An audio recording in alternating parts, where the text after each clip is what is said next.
Subscribe कीजिए law updates YouTube channel को और साथ में ही बेल आइकन को प्रेस करें न्यू लॉ रिलेटेड जानकारी के लिए। हेलो एंड वेलकम दोस्तों, अगर आप इस पीडीएफ की जजमेंट डाउनलोड करना चाहते हैं तो कर सकते हैं, लिंक डिस्क्रिप्शन में दिया गया है। तो चलिए शुरू करते हैं आज की जजमेंट। गुवाहाटी हाईकोर्ट ने एक व्यक्ति की तलाक की अपील इस आधार पर स्वीकार कर ली कि उसकी पत्नी उसे उसकी सौतेली मां से दूर रहने के लिए मजबूर कर रही थी।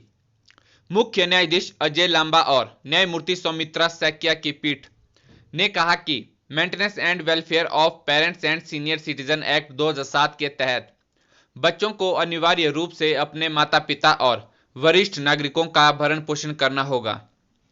इस मामले में न्यायालय एक वैवाहिक अपील पर विचार कर रहा था। जिला न्यायालय ने पति की तरफ से दायर तलाक का आवेदन खारिज कर दिया था।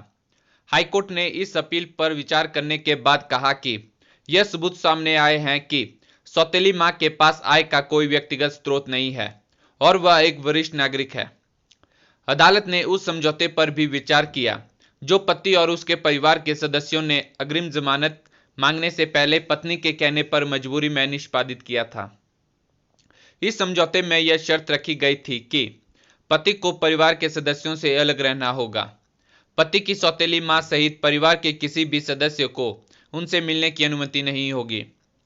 इस पर ध्यान देते हुए अदालत ने कहा कि यह देखने में आया है कि फैमिली कोर्ट ने सबूतों पर विचार करने के दौरान इस तथ्य को पूरी तरह से नजरअंदाज कर दिया था, जबकि अपीलकर्ता को एक्ट 2007 के प्रावधानों के तहत उसका वैधानिक कर्तव्य पूरा करने से रोका गया है जो उसका अपनी वृद्ध मां के प्रति बनता है।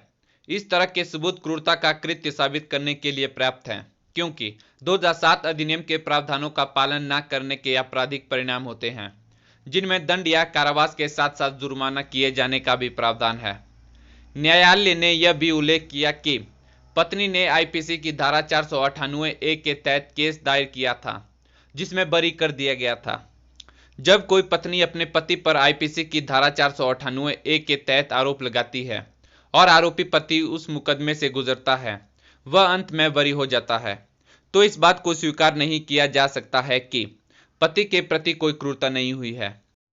2016 में सर्वोच्च न्यायालय ने भी एक पति को तलाक देते समय यह टिप्पणी की थी। सर्वोच्च न्यायालय ने कहा था कि पति को उसके माता पिता से अलग रहने के लिए मजबूर किया गया था। आमतौर पर कोई भी पति इसे बर्दाश्त नहीं करेगा। वहीं कोई भी बेटा अपने बूढ़े माता पिता व परिवार के अन्य सदस्यों से अलग नहीं होना चाहेगा, खासतौर पर जब वह भी उसकी आय पर निर्भर हो। तो दोस्तों, उम्मीद है आपको ये वीडियो पसंद आई होगी। तो फिर वीडियो को लाइक करें, अपने फ्रेंड्स को शेयर करें और कमेंट करके बताएं वीडियो कैसी लगी। और हाँ, ऐसे ही सुप्रीम कोर्ट और हाई कोर्ट की लेटेस्ट जजमेंट के लिए हमारा यूट्यूब चैनल जरूर सब्सक्राइब करें।